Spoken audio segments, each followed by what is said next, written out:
Very, very concerning development coming in from the Adiala prison in Pakistan. Aditya will continue to track this. We are in touch with the family and we'll try and get you an official word very soon. Aditya, thank you very much for getting us those inputs on this big news break from across the border.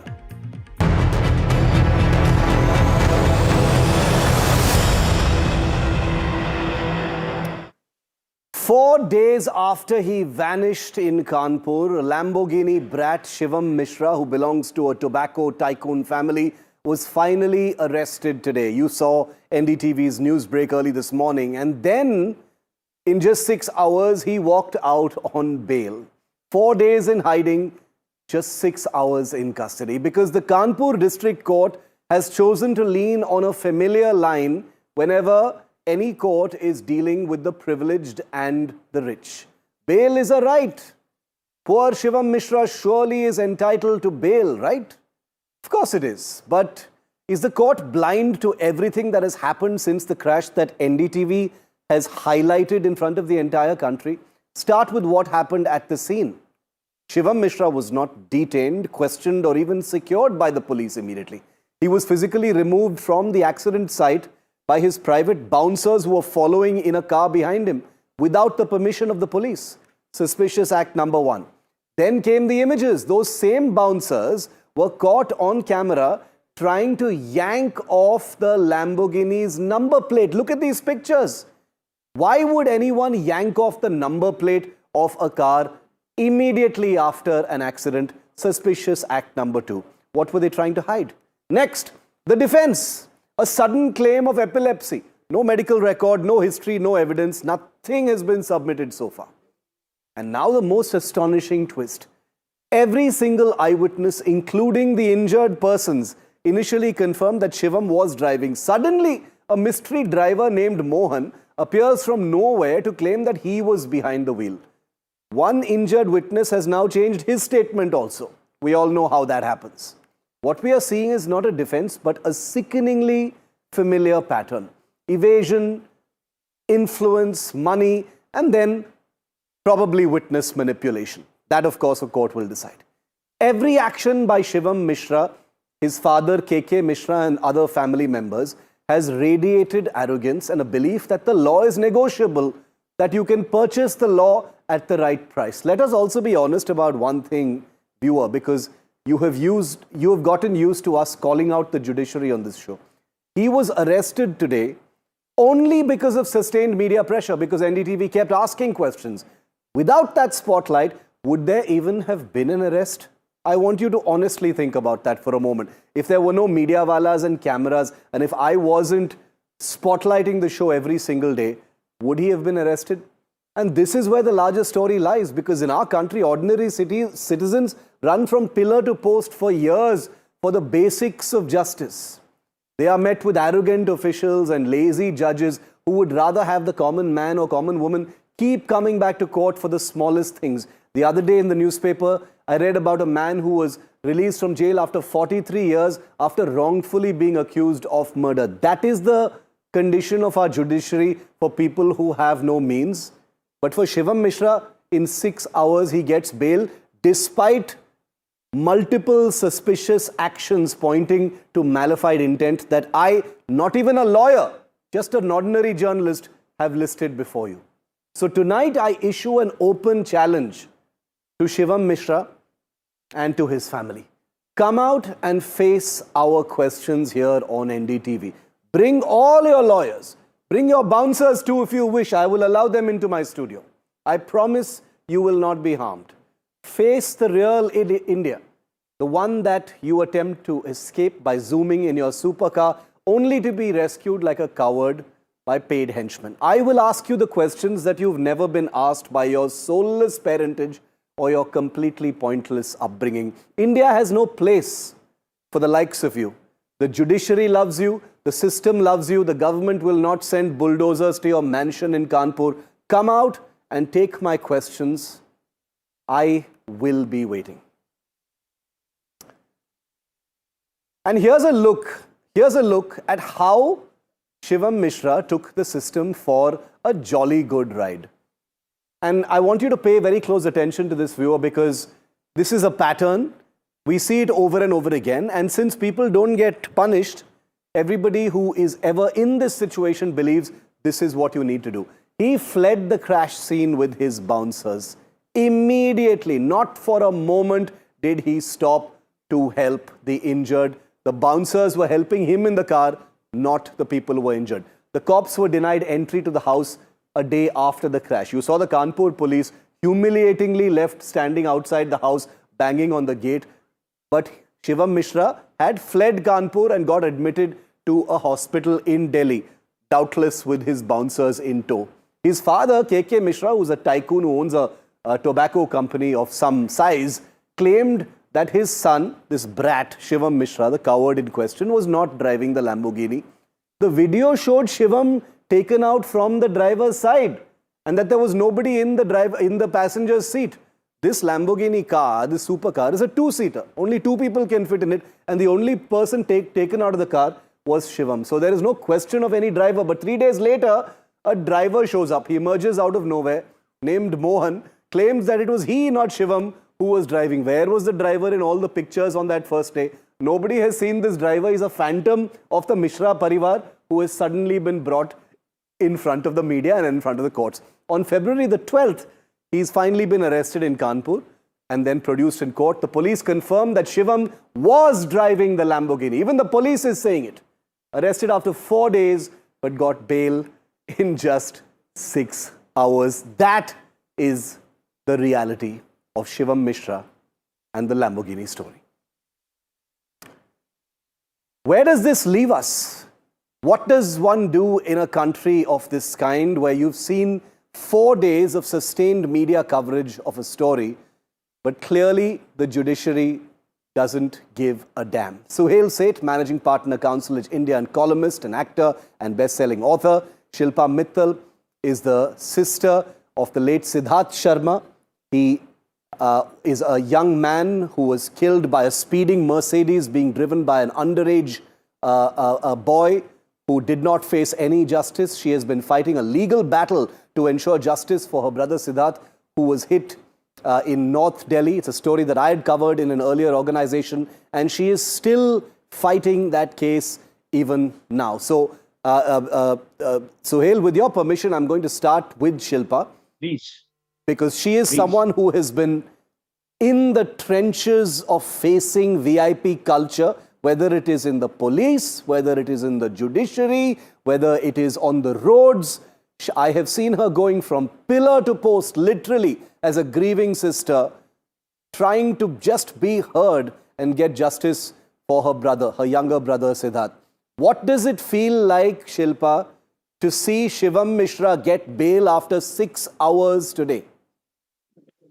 It actually feels like deja vu and a complete failure again. Like this system is hell-bent on just making this citizen of this country just feel like nobody, like you don't matter. You are just a vote bank who only matters during the voting time and none of the other times. We are just, जैसे कहते हैं भीड़ है हम हमारी कोई value नहीं है in short. So if you're rich and famous, you just get out and you can just get away with literally anything, and that includes the murder here. Everywhere. I mean, you know why he was driving? I wouldn't even blame him actually, because he knows he's going to get away with it. And who is giving him that power? It's the judiciary of this country which is giving him that power. And it is given by our, no matter which party it is, I think everybody is just making it so okay. It's not an accident, first of all. It's actually, it should be called reckless killing. It should be stopped. It shouldn't be called as accident. I do not agree with the word accident. Accident means it happens accidentally. When you're driving such a fast car in so much of speed, where we don't even have roads proper to drive normally, you're speeding at 100, obviously you're going to kill somebody. So obviously it's not accident, it's a reckless killing. And we have allowed it again and again by the system. Actually, the system is to be, held accountable for. Agree. Because they do have options. They did have options when I went to Supreme Court to put a very serious charge, maybe a non-bailable offense, and obviously make it some stringent, law. And yes, But they didn't do it. I mean, imagine they didn't do it. They disappointed me so badly, and I'm still fighting. It's going to be 10 years on 4th of April 2026. And you know where I'm stuck? I'm still stuck. Whether we are going to think that, oh, this is going to be 304 or 304A. Can you believe that? The Yeah. trial hasn't even started. And this is me when I'm fighting literally every day with the system, and still I haven't gotten anywhere. Imagine somebody who doesn't have power, money, or strength to go in the court every day, sit there all day, and wait for the justice. Nobody can do it. The Yeah. system is tiring you purposely so that these rich and famous people, or whoever who is, even is like, just above the somebody who can pay, in short, can just get away with murder in this country. And this is what the system is telling you again and again. I think judiciary needs to be held accountable, and I think the country has to be, I mean, the government has to be held accountable for Yeah, this. no, I completely agree with you. And that's the reason why I've called out the Kanpur District Court. Sohail, you've been on multiple shows of mine where I have, gone out on a limb and, confronted the judiciary on this. It's probably only a matter of time before I'm served a contempt notice. But Shilpa is right. This is about the judiciary. One can be cynical about the government. One can be cynical about the police at one end, even though I call them out, every single day. I'm wondering why Yogi hasn't sent his bulldozers to the home of this tycoon in Kanpur, for instance. But the judiciary has the power to make a difference. Shilpa has just reminded us that this year is 10 years that she's been fighting for justice, and she is still knocking the doors of the court. It is incredible in today's story, Sohail, that this guy who's been in the harsh media spotlight, national outrage, not based on sentiment. Nobody is saying don't give him based on public sentiment. But it is very clear that there have been suspicious actions by him, his family, his bouncers, his legal team, his crew, his, the extended people in his staff. And yet there is this alacrity to let him off, Sohail. So here's the thing, and I totally agree with Shilpa. It is actually the lowest level of our judicial system which is totally compromised or incompetent or just plain inept. Imagine, Shiv, if you hadn't taken up cudgels of, as you rightly said, Shilpa's case and invited her to the program today. And Shilpa, our commiserations and deepest condolences for the loss of your brother. And if you hadn't taken up the case of this Kanpur rascal, nothing would have happened. So the media can only do this much and no more. Shiv, I wish you were a judge, because then things would have been different, but you aren't. I'm not. So we are totally hamstrung and we are shackled by an impervious, insensitive judiciary, plus a police system which can totally be bought or compromised. What I'm amazed at, and I'm so glad you mentioned Yogi Adityanath's name is, that you mentioned it, under his rule, the law and order situation in Uttar Pradesh had improved. Yes. People weren't getting a free pass as they used to earlier under previous regimes. I'm surprised that, Yogi Adityanath has allowed this. Okay, they suspended a police superintendent or whoever it was. But this is the time when the higher judiciary needs to do three things. Number one, they need to suspend the police officials who were in cahoots with the judicial officers in Kanpur's lower court. Number two, the Supreme Court should take over the matter suo motu, saying this cannot be allowed. Because what are you doing? You're actually defaming not a Shiv Aroor or a Shilpa Mittal or a Sohail Seth.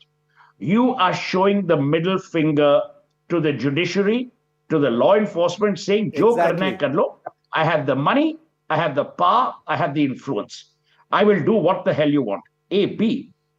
This is setting the most terrible precedent.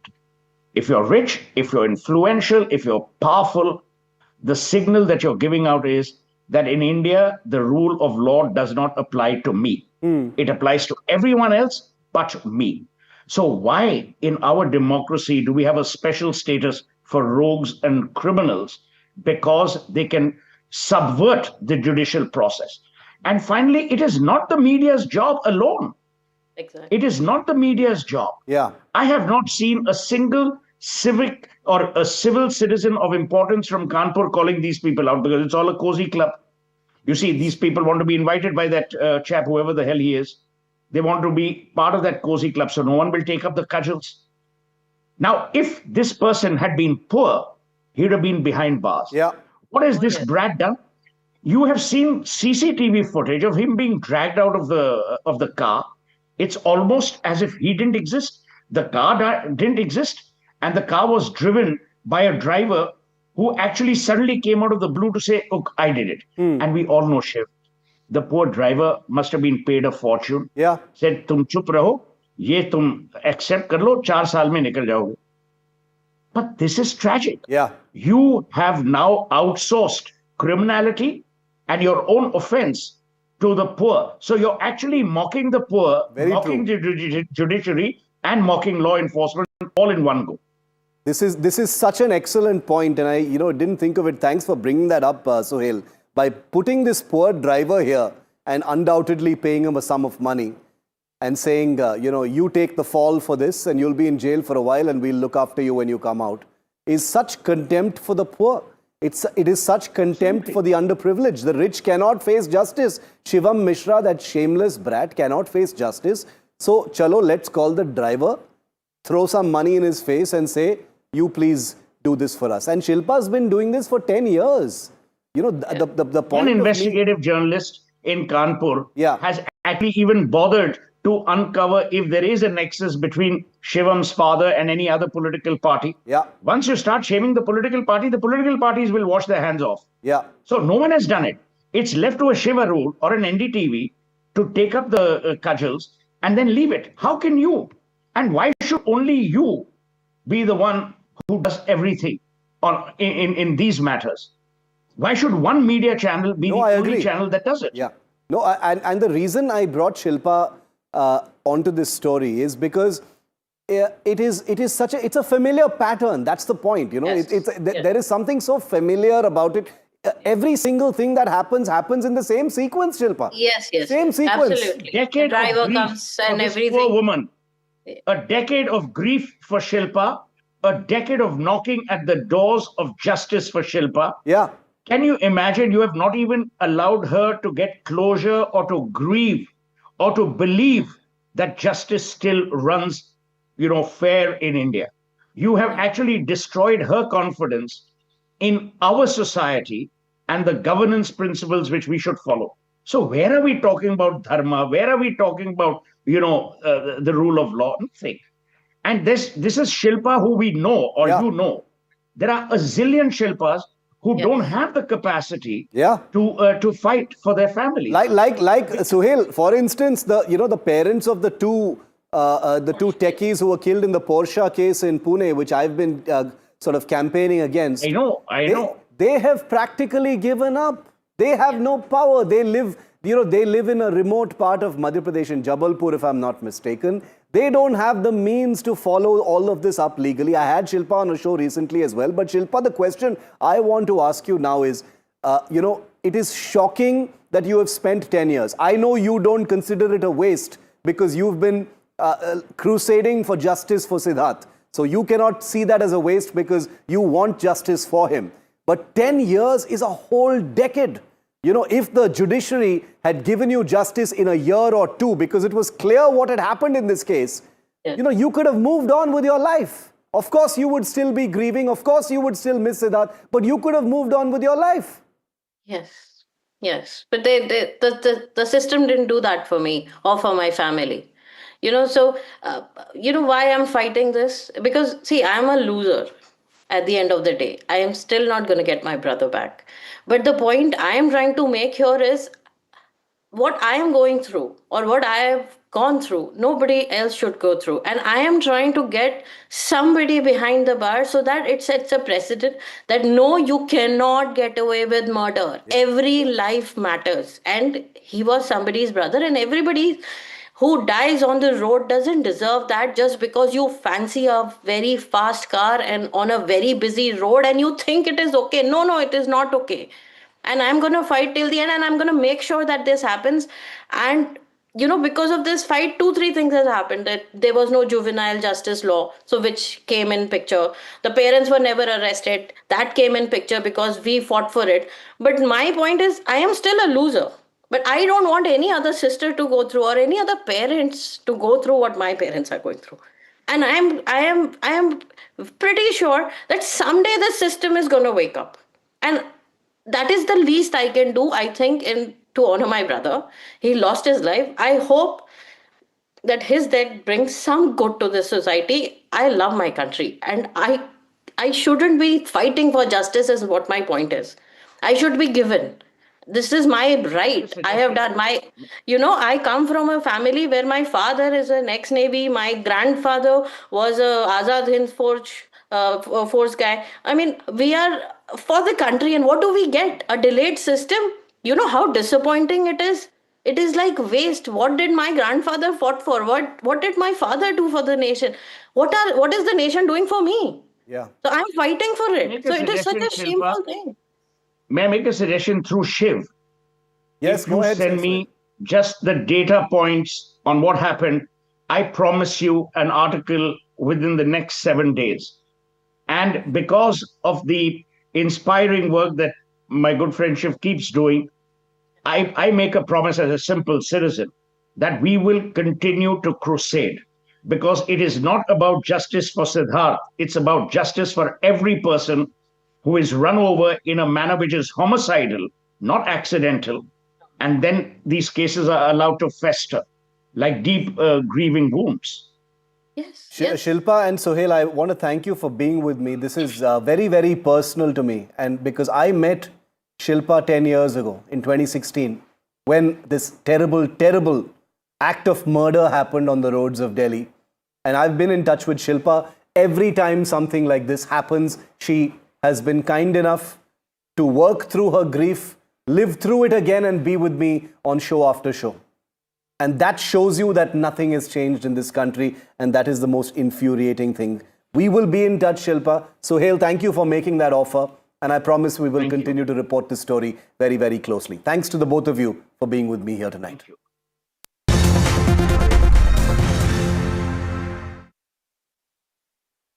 Today, the Defence Ministry cleared what is said to be India's biggest ever defence deal. The procurement of 114 Rafale fighter jets, with nearly 100 of those to be built here in India.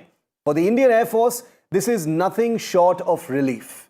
For years, the Indian Air Force has been flying with a dangerous combat squadron shortfall of nearly 25%.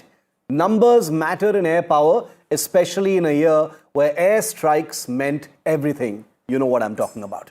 And today's decision by the Ministry of Defence tells the Air Force that reinforcement is finally coming. No more delays, no more sitting around and waiting. But let's be clear, viewer. This is not a decision without concerns. A deal for 114 Rafale fighters is an enormously expensive acquisition that will doubtless burn a deep hole in India's budget. India's past experience also shows that assembling aircraft locally has rarely translated into real technology absorption. And strategically, this commits India to another generation of expensive conventional fighters at a time when the era of stealth and next generation air combat, including unmanned combat, has already begun in a big way. Yet, the Rafale decision sends out a far bigger message to the country. Because it was just 7 years ago, remember, that the phrase Rafale scam and the slogan Chaukidar Chor Hai dominated national politics just 7 years ago. Fed with questionable documents from losing competitors and encouraged by a coterie convinced the issue would bring down the Modi government in 2019, Rahul Gandhi turned Rafale into the centerpiece of that election campaign. Senior leaders within the Congress party had warned Rahul Gandhi that the facts he was brandishing were thin and that the issue lacked organic public resonance. And they were right. The campaign backfired badly. Since the Bofors scandal, defence procurement in India had become radioactive. The mere suggestion of corruption would freeze the system for decades. After Bofors, did you know it took nearly 30 years for the army to get a single fresh piece of field artillery? I'm not even joking. That is how paralyzing scandal politics had become. The only victim, as always, has been the soldier, the sailor, and the pilot. But something has changed. In a previous era, Rafale would have become untouchable, radioactive, a file never to be opened again. Instead, despite a full-scale political crusade by its principal rival, this government has ordered Rafales for the Navy last year and today has cleared its largest ever fighter deal for 114 more Rafales for the Indian Air Force. This is quite simply a milestone for Indian government policy, a rejection of paralysis by allegation, a defining feature of the UPA and virtually all previous dispensations, including the Atal Bihari Vajpayee dispensation. A signal that India will no longer deny its armed forces critical capability simply because someone shouts scandal. Now remember, an entire national election was consumed by Rafale. The stench of allegations could have buried the Air Force's modernization for years to come. Imagine the impact during Operation Sindoor. Instead, those allegations now lie where, in my personal view, they belong, in the dustbin of India's electoral issue history. So the big NDTV news break from earlier this week stands confirmed, with the Ministry of Defence today clearing at its level a deal for 114 Rafale fighters. This is going to cost the country about 3.25 lakh crores. About 100 of these aircraft are going to be built in India. And obviously, the deliveries will begin after a few years. And the total delivery time is going to be over a decade. Let's try and understand how important this deal is, considering we're just a few months out from Operation Sindoor, where these very Rafales performed in an incredible and decisive manner. Air Marshal R.G.K. Kapoor, former Air Officer Commanding-in-Chief of the Central Air Command, a veteran fighter pilot, is with me live. Wing Commander Sharat Panikkar is also a veteran fighter pilot. But I'd like to start with my colleague, senior colleague Vishnu Shom, who's with me here, who covered Operation Sindoor closely. He's covered and tracked the journey of the Rafale in the Indian Air Force as well very, very closely. Vishnu, the politics part of it aside, you know, I've set that up. But how important is this deal? Isn't it true that the government has moved unusually fast on this? You know, usually we're used to these things taking their time in the procurement process. This has happened pretty fast. This has happened very fast, Shiv. Finally, when I started journalism 30 years back, we spoke about Mirage 2000s, more of them made in India for the Indian Air Force. That then became something called the MRCA race for a single-engine fighter. That became the MMRCA race. That also fell through. Then we got into a government-to-government deal for 36 Rafale aircraft.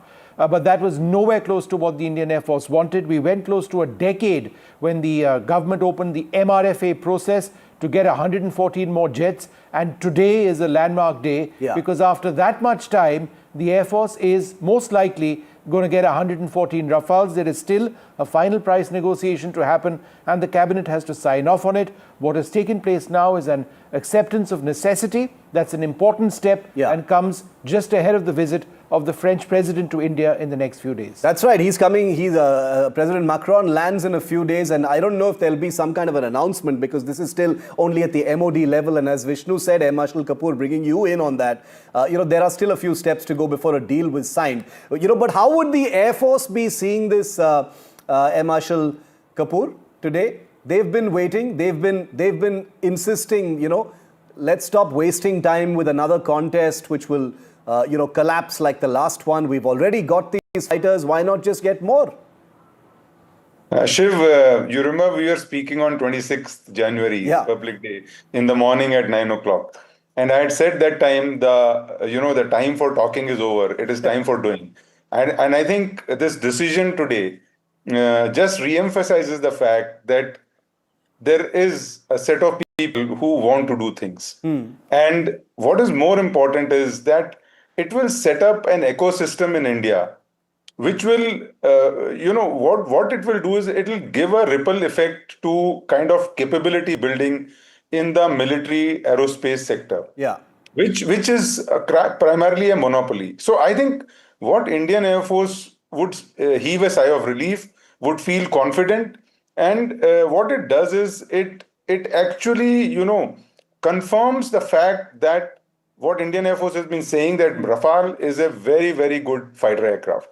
And what we are talking about is the F4 and the F5. Yeah. And those are what will actually give kind of the loyal wingman capability to the future. And that is the future of air combat. And they are going to not only kickstart the military aerospace ecosystem, bring in capabilities, bring in efficiencies, bring in accountability, bring in the technological skill development that we so badly need in our ecosystem. Yeah. And all this is going to help the private industry. It is only to be seen. What we were doing so far was assembling aeroplanes. We were not actually, manufacturing properly. There was hardly any indigenization. The cutting edge technologies is what we have to invest in and get it indigenous. And that is sort of the point, because out of these 114 fighters, as Vishnu and I have reported, about almost 100 of these are going to be built here in India. That is the intention. The whole intention is for it not to be a kind of very expensive assembly line, but literally an aviation ecosystem that manufactures these fighters, or at least a large part of them. Wing Commander Panikkar, the Air Force is obviously going to breathe a sigh of relief, but there are many challenges ahead. This is a vast and complicated program, but as far as the choice of aircraft is concerned, the Air Force must be also relieved that it doesn't have to choose anymore. The Rafale has literally been used in combat during Operation Sindoor. Let's just look at the facts before us. First and foremost, what is significant is that we already are operating 2 squadrons of the Rafale. Yeah. And the fact that you're getting 114 more staggered over a period of maybe, let's say, 7 to 10 years is definitely good news. Please always keep in mind that the fighter strength of this country, as Vishnu had brought out earlier, has dropped from about 50 squadrons, roughly about 25 odd years back, to just 30. That is really alarming. And for any ecosystem to build up capability takes a finite amount of time. So I would say it's fantastic news. I only wish this had happened, in this original deal of 126. Yeah. But be that as it may, step in the great direction. And I also understand that up to 60% of indigenization is going to take place, which, as RJK had just mentioned earlier, indicates that a large number of Indian defense manufacturers would be involved in the final production of this aircraft. And hopefully, HAL would be up to the task, and we should be seeing the rollout of fighters sooner rather than later. From what I understand, we are also going to get a certain number of fighters in a flyaway condition. Yes. Which means that I would expect between a squadron or 2 squadrons in a flyaway condition, and the rest would be manufactured in India. We've already got expertise. Yeah. We've got expertise in the maintenance, we've got expertise in the operation, and the final test of any weapon pilot combination is operations, as was highlighted during Sindoor.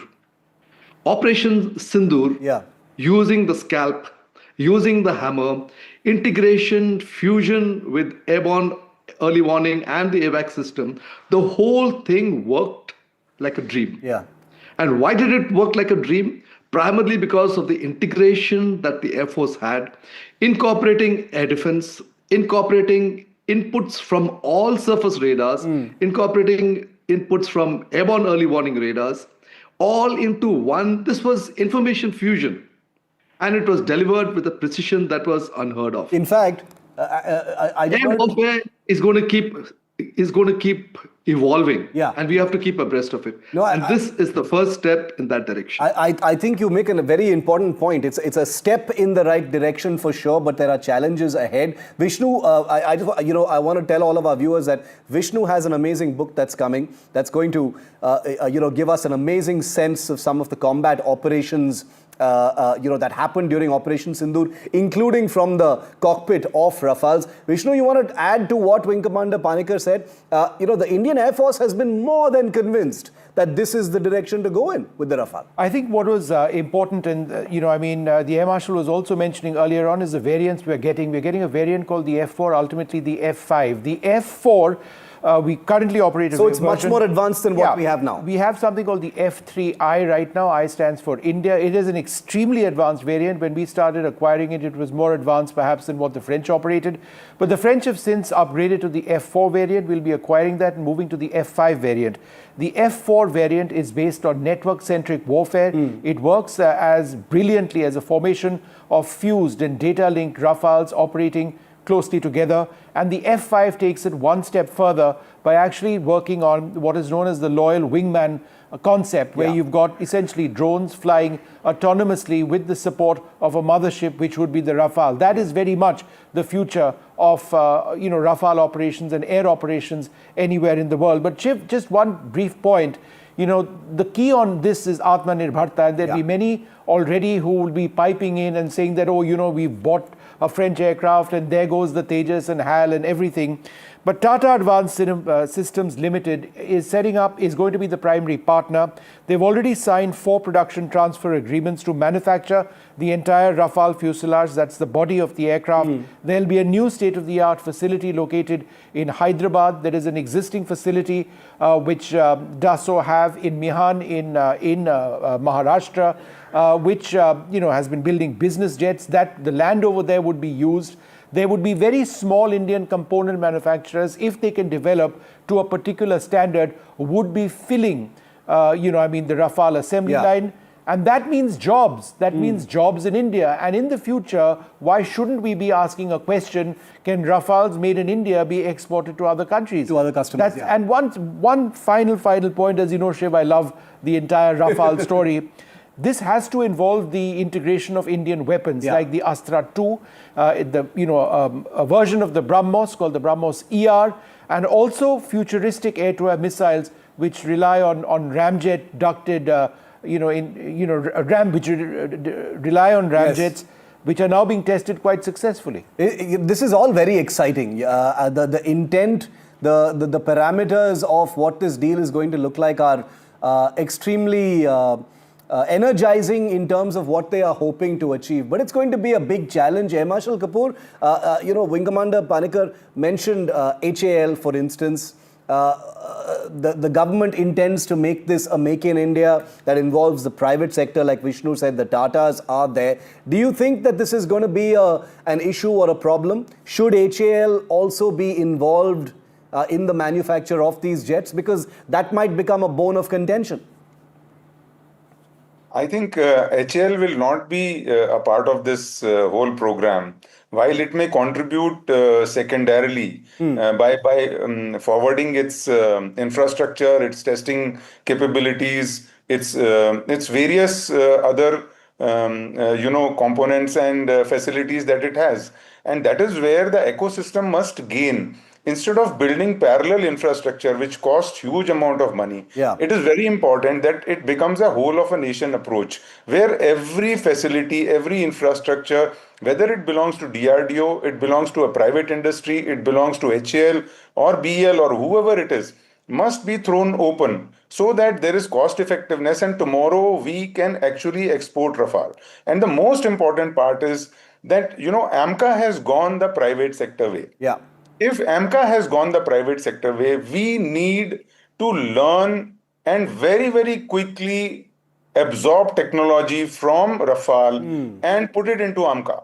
Because the moment we get commonalities of components, of technology, great point, then what we will do is we will be able to integrate all these platforms much better. We'll have a much better logistic and long-winded supply chain. We'll have a much better efficiency. We'll have a much better operational capability. And by the time AMCA even gets to the prototype version, there are few technologies which are there, like sensor fusion, like EOTS, like long-range weapon system integration, mission computers, and things like that, which need to be integrated. And that is where the major challenge has been with HAL. True.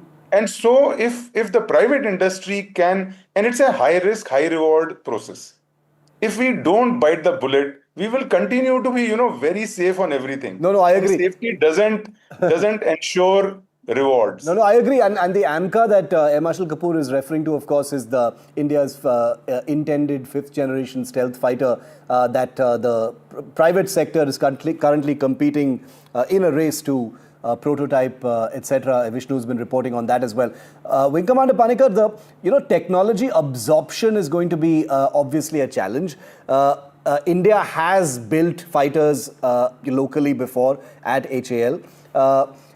The Sukhoi 30 is probably the biggest, local fighter line that we've had, but it hasn't translated into many sort of aviation ecosystem benefits in terms of giving us the know-how, if I can simplify it, to build our own sort of equally capable fighter. Do you think this one should be like a watershed project in that respect, like what Air Marshal Kapoor is saying? I would totally support what Ajit has just mentioned. Shiv, I'll just take you back about 30, 40 odd years. When the Tatas first made the Indica, the first indigenous car, we were all thrilled because for the first time, India was making its own internal combustion engine. It's completely indigenous design and completely made in India. Similarly, even though the Tejas is vastly delayed, be that as it may, it still represents something that is indigenous. Yeah.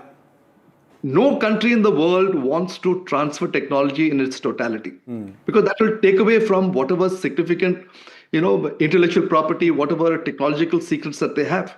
So whatever they give us will be only in partiality. And like Ajik has just mentioned, so far we've been specialists only in assembly. Starting off from the Jaguar, the MiG-21, the MiG-29, the Su-30, essentially what you're doing is putting things together. Yeah. The Tejas represents indigenization. And not to forget, our Tejas program has been stuck for an extended period of time because of the F404 engines. If Zafran is able to give an alternative, yeah, absolutely, we are looking at an entire new ecosystem. We are looking at an entire new ecosystem in which you have a supply chain that is not dependent upon which side of the bed somebody wakes up on and decides. Do not forget that in reality, a fighter aircraft represents a lot more than just the shell. It's not like a transport aircraft. I've been flying, airliners for 25, 22 odd years, in which you basically fill up passengers and fuel and you go from point A to point B. A fighter aircraft represents the pinnacle of technological capability. Yes. It's not just a shell. It's a weapon systems, it's a fusion, it's a sharing of information, it's the integration. It's how you manage that entire system and how it integrates into your overall strategy and capability of the Air Force. I would say 100% step in the right direction. Importing of technology, transfer of technology, building our own stuff, outsourcing it, transferring the technology, and finally reaching a stage in which, like what Ajik just mentioned, reaching a stage in which we are able to significantly contribute to our own AMCA program. Absolutely. And I sincerely hope as a country that has, for various reasons had to import most of its, overwhelming majority of its equipment. In terms of air power, this becomes that final kind of project, where we're getting the stuff from outside. We haven't even gotten to the sensitive topic of fighter engines. That's a completely separate issue, which I will invite all of you back for at some other day. But I think a step in the right direction, a brave move, a good decision, something that the Indian Air Force will welcome, is a good way to end this tonight. Thank you very much, Air Marshal Kapoor, Wing Commander Panikkar, and Vishnu, as always, for being with me here tonight. Thank you.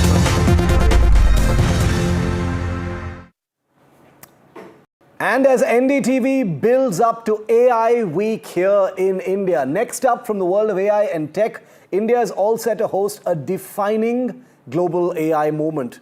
The India AI Impact Summit 2026 at Delhi's Bharat Mandapam will bring together Prime Minister Narendra Modi, Emmanuel Macron, and tech leaders like Sundar Pichai, Sam Altman, and a whole lot more. Our AI and tech editor Ayush Elavadi explains everything that you can expect from one of the biggest AI events in the world that NDTV will be bringing to you live.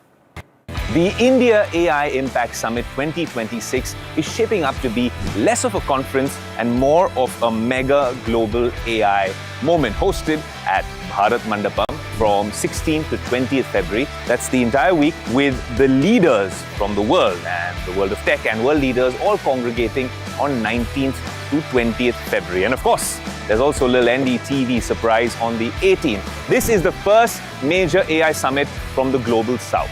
India is using this platform to move the conversation away from narrow AI safety panic towards something far more measurable: impact, inclusion, and development. Expect plenaries, policy rooms, research showcases, and all of these running in parallel. A massive AI Impact Expo as well that turns policy talk into live demos across sectors like health, agriculture, education, and governance. The guest list for this summit obviously includes the who's who of global AI superpowers. Prime Minister Narendra Modi will inaugurate the summit and chair the CEO roundtable with leaders like Emmanuel Macron expected in attendance. On the tech side, this is where we are most excited because the top names, including Sundar Pichai, Sam Altman, Jensen Huang, Bill Gates, and obviously Nandan Nilekani and Mukesh Ambani, and a bunch of other top voices representing India Inc. as well. Add to that 100 plus global CEOs, ministers from over 100 countries, and GPAI delegations, and you have a room where AI policy, infrastructure, and business interests all intersect and all collide. What makes this summit different is the on-ground mix: a leaders' declaration, a CEO roundtable, research symposiums, AI compendiums of real deployments, and global impact challenges highlighting youth and women-led AI innovation, all under one roof in New Delhi at Bharat Mandapam. The message India is sending out to the world is clear: AI cannot be judged only by model sizes and valuation charts, or the AI bubble, so to speak, but by what it actually fixes on the ground. Whether that message lands globally will depend on what concrete commitments emerge from this summit. But for 1 week in New Delhi, February 16th to 20th, the capital city of India becomes the capital and the center of AI conversation and dialogue. Now, the NDTV surprise I was talking about is on February 18th. And we'll be sharing more on our social media handles and across the network. But that will be the thinking room when it comes to AI. One of the biggest AI events on the sidelines of the summit will be here, taking place at NDTV, and we'll share more details about that as well. Some of the biggest leaders from around the world will have conversations, candid conversations with assertive, affirmative action as well. Stay tuned to NDTV, and we'll be covering everything here at Tech 360 and across the NDTV network.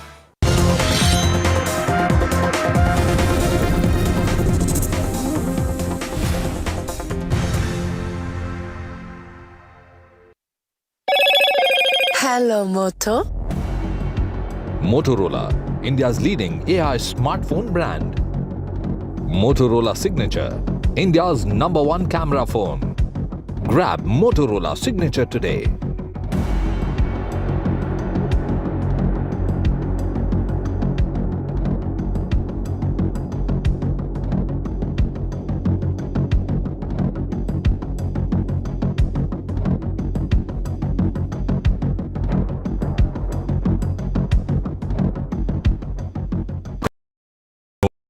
आपको शायद पता नहीं होगा, अपार ने INS Vikrant के लिए 150 से ज्यादा तरह के केबल्स बनाए हैं। देश के टॉर्पीडोस में भी हैं अपार के केबल्स। वंदे भारत भी अपार के केबल से ही स्पीड पकड़ती है, और यही वायर्स और केबल्स हमारे घरों को भी पावर करते हैं। विश्वास इसमें अपार, तभी तो ये है देश का तार।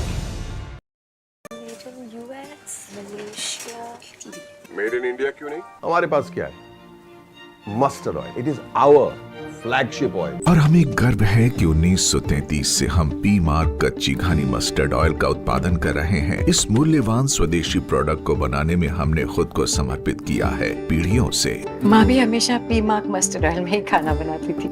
कुछ तो बात है इस दिल में। P mark, the mustard specialist since 1933। सरसों से सरसों।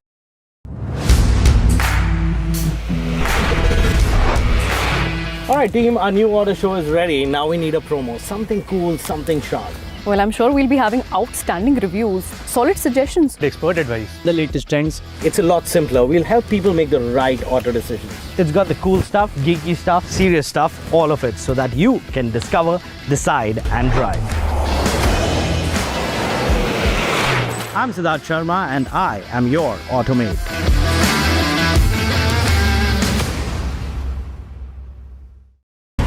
I don't sugarcoat. I shoot straight and tell you stories the way they need to be told. Unfiltered, unafraid, unmissable. That's how I roll. Watch me, Priyanka Deo, on NDTV World. Namaste.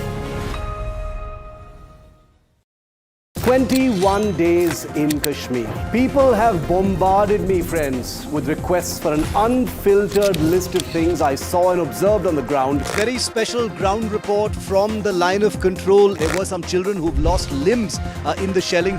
They're now India's smallest but possibly the most powerful crime family. Cough syrup has killed at least 25 children.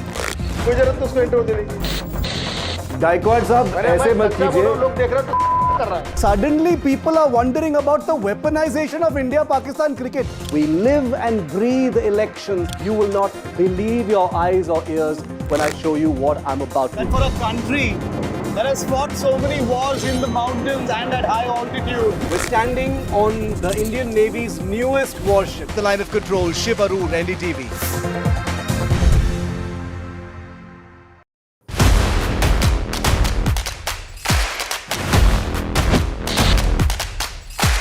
NDTV 24/7, total domination in Davos.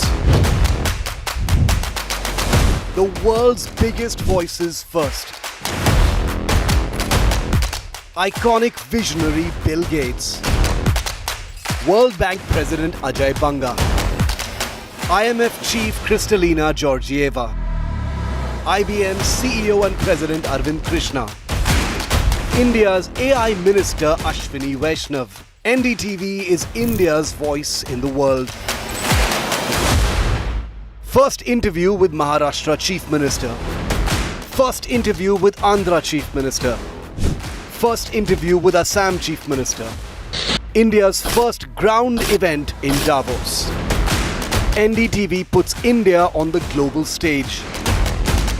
Davos, domination, no debate.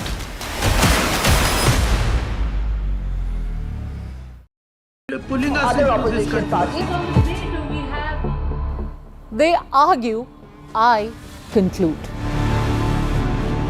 They deflect, I drill down.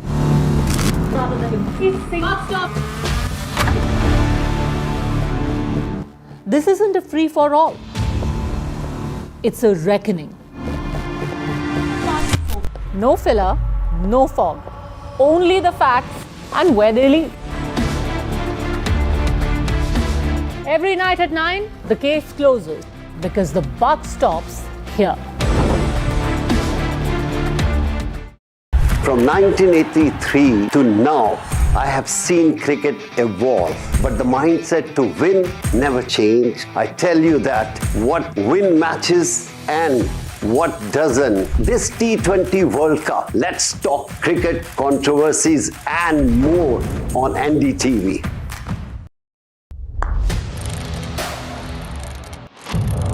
What seems settled for me is unfinished business. So I rewind, I pause, I reflect, I dig until what's buried stands up to be counted. Breaking ground, not just headlines, the meaning behind them. This is Breaking Ground with me, Vedika Sood. Made in India क्यों नहीं? हमारे पास क्या है? Mustard oil. It is our flagship oil. और हमें गर्व है कि 1933 से हम पी मार्क कच्ची घानी मस्टर्ड ऑयल का उत्पादन कर रहे हैं। इस मूल्यवान स्वदेशी प्रोडक्ट को बनाने में हमने खुद को समर्पित किया है पीढ़ियों से। माँ भी हमेशा पी मार्क मस्टर्ड ऑयल में ही खाना बनाती थी। कुछ तो बात है इस तेल में। P Mark, the mustard specialist since 1933. बरसों से सरसों। लोग कहते हैं कि जिंदगी एक फिल्म की तरह होती है, लेकिन मेरी जिंदगी सिर्फ एक फिल्म नहीं एक ब्लॉकबस्टर फिल्म है। बचपन से पता था मेरे सपनों में दम है, आगे नहीं सबसे आगे जाना है, स्टार नहीं सुपरस्टार बन के दिखाना है। नाम मिला, फेम मिला, प्यार मिला, I was not just running, I was flying।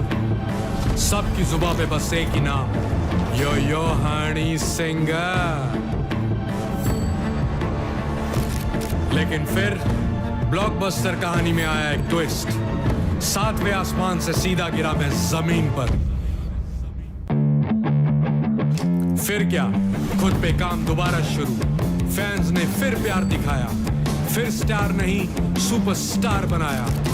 है ना मेरी जिंदगी एक ब्लॉकबस्टर फिल्म। शुक्रिया आपकी प्रेयर्स का और आपके प्यार का।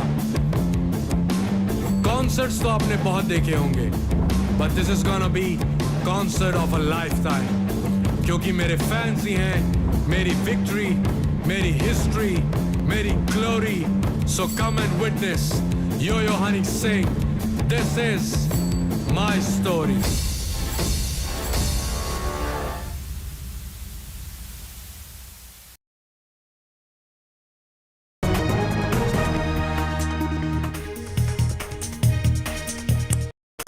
Good evening and welcome. Thanks very much for tuning into NDTV. I'm Padmaja Joshi, and as always, remember, on a story that matters to you, that you're talking about, which is the big news headline of the day, the buck stops here. Today, let's talk a little bit about history. Let me take you back to 1937. The then Congress government caved in to a series of objections from fundamentalist figures to truncate our national song Vande Mataram. The reason given was that certain later stanzas in Vande Mataram contained references to Hindu goddesses like Durga, Lakshmi, Saraswati, and this was irritating to the Muslim community. That's what Pandit Nehru had said at that time. Almost 100 years later, now that all 6 stanzas of Vande Mataram are being restored, now that it is going to be sung in its entirety, the same communal veto is back. What we saw way back in 1926 is being repeated in 2026.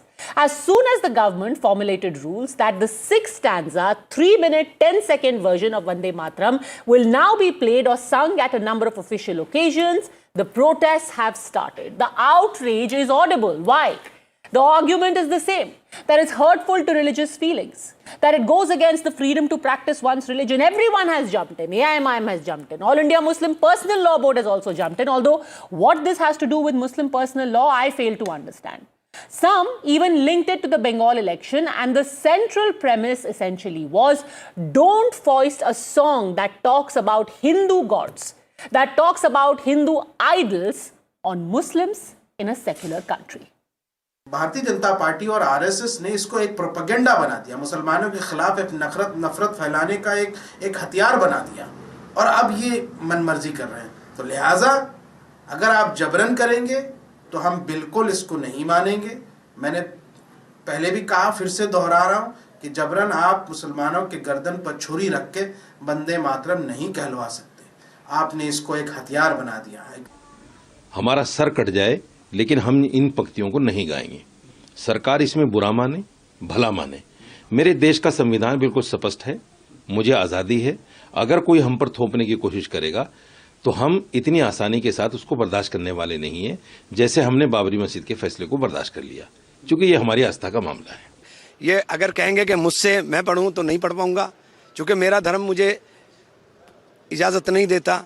सजदा मैं यहीं कर लूँगा, सजदा करने में दिक्कत नहीं है, सजदा मैं यहीं कर लूँगा, लेकिन मेरा धर्म जो कहता है, इसकी आज़ादी मुझे संविधान ने दी है, मैं अपने धर्म के हिसाब से चलूँगा। मैं आपके ऊपर आप थोप नहीं सकता कि आप मेरे धर्म के हिसाब से अपनी उपासना करो। But here's the thing. Look, you could question the timing of this decision by the government. You could even raise doubts about the politics of it all. But very simply, let's examine the objections that we are hearing to the singing of the full Vande Mataram and see what is the real intent and message of these objections. Remember, in 1938, even after Vande Mataram had been shortened to 2 stanzas to remove the mention of any Hindu goddesses, even then Muhammad Ali Jinnah opposed it. In 1938, when a simple hymn to the motherland was being sung, Jinnah said, and I quote, that it is idolatrous And in its origin and substance, it is a hymn to spread hatred for the Muslims. Why did he say that? Was it because there was any Hindu imagery there? No. The simple fact is that Jinnah was opposed to any form of Vande Mataram, even the truncated, even the shortened form of Vande Mataram, because it was taken from Anand Math, where sannyasis rose up in rebellion against the British. And it is simply this association that has always made Vande Mataram unbearable for sectarian figures. The same kind of sectarian figures who today are raising their head and who pretty much echo the same excuses that Muhammad Ali Jinnah did way back then. But that is only an excuse. What Jinnah said at that time did not make any sense, and neither do these howls of protest in 2026, whether it be the AIMIM or the All India Muslim Personal Law Board, or people like Imran Masood and ST Hassan of the Congress